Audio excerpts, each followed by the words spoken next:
Thank you for joining me here on the GSMC Chip Shot Football Podcast for our last segment of today being Monday. More on the Dallas Cowboys. I feel like I haven't talked about the Cowboys in a few weeks, in a few episodes, so I thought I'd bring them back up here on today, May the 13th. On the running back situation, last I talked about him was probably about Zeke rejoining, I should say, the Dallas Cowboys for a second stint there under Mike McCarthy, and how this whole reunion and how this really will shape out to be a whole new look for the Dallas Cowboys. The overall question you have with this is just how will a running back committee really look for the Dallas Cowboys, and how effective will it be at the end of the day? The Dallas Cowboys, for at least in recent history, haven't been this running back by committee team at all. Starting with Zeke, he's been the lead guy. DeMarco Murray's been the lead guy. Really the only guys. Then Tony Pollard was the main guy. And now Tony Pollard moves on. He signed in free agency with the Tennessee Titans. And you bring back Ezekiel Elliott now.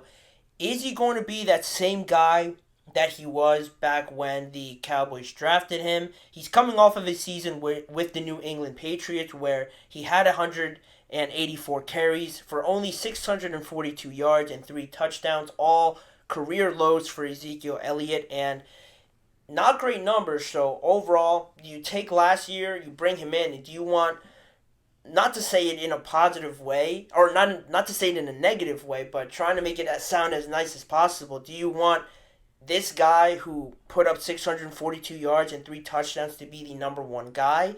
Well, Mike McCarthy doesn't see him as the sole running back to take 20 plus carries. As much as he started his coaching career learning that type of way, Mike McCarthy acknowledges that, that's not going to be their style, by saying, I don't think that's fair to expect Zeke to be the guy that he was before. The guy carried the ball more than anybody in the history of football in the first couple of years. That's not going to be his role. We're running back by committee, but I think he'll definitely play at the level that he's played. I know in my time here, I anticipate that, and I don't see any drop off in the way that he moves. Again, Mike McCarthy, is he an old school coach? I would classify him as one, right? He was brought up in the, feature 20 plus carries type of running back era. More teams now, although, have started to shift to that running back by committee. But when they say that it's really only 2 running backs, at least for the teams that have been most successful with it, right away I think of the Steelers, Jalen Warren and Najee Harris.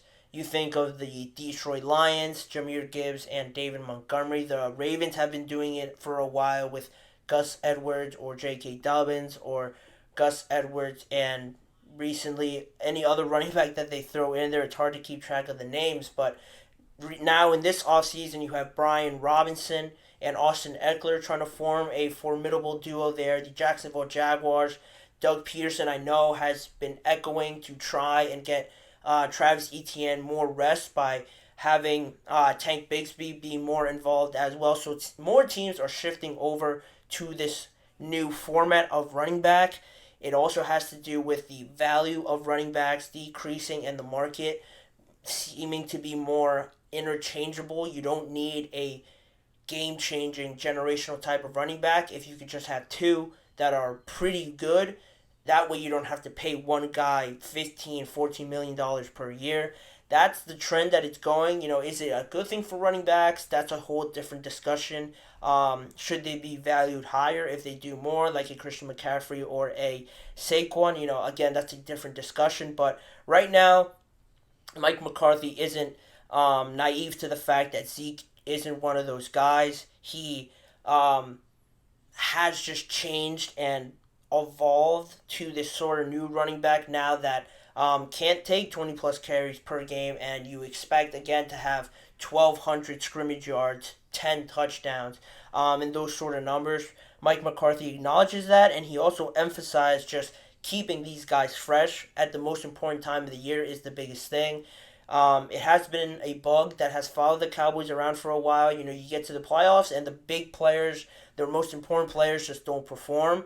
Whether it be for an injury or a lack of just freshness around the roster. Whatever the idea or excuse may be, it just has been the case for the Cowboys. Him trying to change that, I think that's one thing I like. Acknowledging that, thinking bigger picture, I think is the way to go here for the Cowboys, because that just always is the conversation. What do you do in the playoffs? If you have all these guys healthy, trying to preserve them, not to load manage them, but just to preserve them for the grueling NFL season and keep them as close to 100% towards the playoffs, I think is not a wrong way of doing it. But now you have to think about the other running backs on the roster, to make this whole running back by committee really be believable. You have Rico Dowdle, 89 carries, 361 yards last year. Royce Freeman is signed from the Los Angeles Rams, 77 carries for 319 yards. Then you also have Deuce Vaughn and Hunter Lepke, who had 29 carries and 59 yards between the both of them. Those are the running backs that you have on your roster. Not to mention the fact that you lost Tyler Biotic and Tyron Smith in free agency as well to the Commanders and the New York Jets. And also, not to continue to pile on here, but this is just reality, being handicapped by the salary cap is also difficult to adjust your roster and try to improve on the rest of the running backs if you could, according to Stephen Jones in his comments that he made last week about just having to deal with the salary cap. All of these are factors that the Cowboys have to deal with and have to try and overcome to make this running back by committee work. Is it realistic to expect Zeke, coming off of the year that he has, and also pair him up with Rico Dowdle, Royce Freeman, Deuce Vaughn, Hunter Lepke, and expect this running back by committee to be as effective as the other ones across the league? That's the biggest question. Right now, I would probably say no, just because, there's not enough tape on these guys to really believe that. You have a lot of tape on Zeke, but he's not really the same type of running back anymore.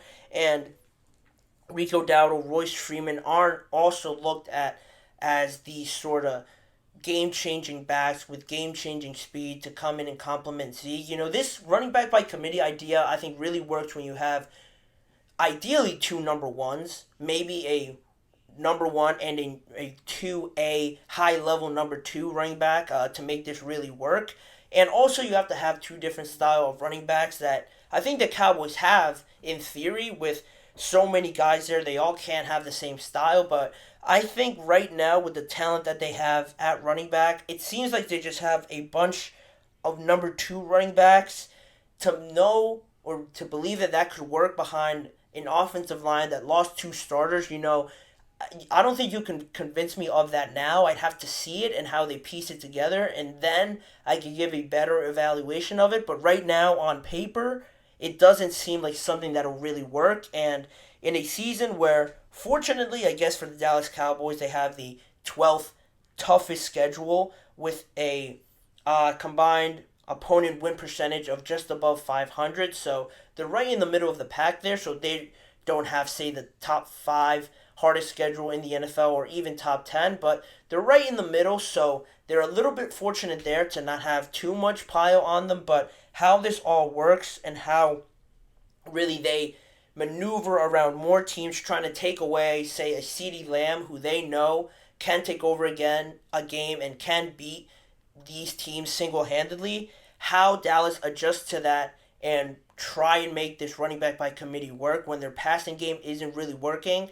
That's where you really see how good this team could be, how well this running game could be with a running back by committee, with just one guy, two guys, or three guys. That's where I want to see if the Cowboys can really make this sort of thing work. And if it does work, I wouldn't be opposed to them really making this their whole identity if this works, taking a lot more pressure off of Dak, off of CeeDee, and if this running back thing works with them, running back by committee is something that they can get going and can surprise a lot of people with. I think not only does it benefit them this season, it also helps Mike McCarthy. Heck, maybe he gets re-signed. Maybe they re-sign Dak if also they believe he had another great year. A lot of good can come from it, but also a lot of things could get bad and could get ugly if this team comes in with less talent that they have, I believe, in the last few years, and just really tank this season.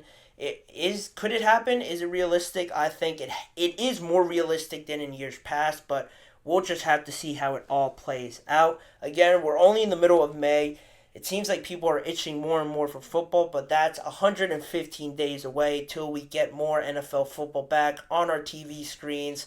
But for now, that'll be all from me and this show. I want to thank you guys for tuning in to the GSMC Chip Shot Football Podcast, brought to you by the GSMC Sports Network. Please remember to like, follow, and subscribe to the show, as well as following us on all the social medias like Facebook, Instagram, X, and TikTok for more of the network's content. If you want to see more of me and this show, make sure to check out the GSMC Sports Network channel and the GSMC Podcast Network channel on YouTube, where YouTube shorts are posted every weekday. The full live shows are recorded and posted on both channels as well, on top of individual segment videos. If you don't have time to watch a whole live show, the individual segments are on both channels as well. And as a reminder, tune in every weekday at 6:30 p.m. Eastern Time for more NFL and football conversations just in general with me, Manny Maradiaga, as your host. Thanking you guys again for joining me, and I will hopefully see you guys back here again tomorrow.